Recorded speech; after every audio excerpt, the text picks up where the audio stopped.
ಈಗ ಬಸವರಾಜ ರೆಡ್ಡಿ ಅವರು CM ಸ್ಥಾನ ಆಕಾಂಕ್ಷಿ ಅಂತ ಹೇಳಿದ್ರೆ ಮತ್ತೆ ಅನೇಕ ಆತರ ಆಕಾಂಕ್ಷಿಗಳು ಬೇಕಾದ ಜನ ಇದಾರಪ್ಪ. ನಾನು ಹೇಳ್ಬೋದು, ನಾನು ಆಕಾಂಕ್ಷಿ ಅಂತ ಹೇಳ್ಬೋದು.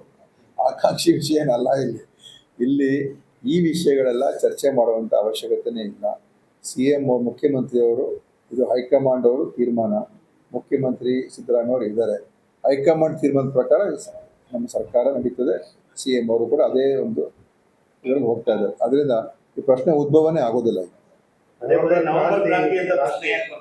ಅದು ಕೆಲವರೆಲ್ಲ ಏನೇನು ಹೇಳಿಕೆಗಳಿಂದ ಸ್ವಲ್ಪ ಬಂದಿದೆ ಹೊರತು ವಸ್ತುಸ್ಥಿತಿಯಲ್ಲಿ ಯಾವುದೇ ಈ ತರದ ವಿಚಾರ ನಮ್ಮ ರಾಷ್ಟ್ರ ಮಟ್ಟದ ಕಾಂಗ್ರೆಸ್ ಮಟ್ಟದಲ್ಲಿ ಎಲ್ಲೂ ಕೂಡ ಚರ್ಚೆನೇ ಆಗಿಲ್ಲ.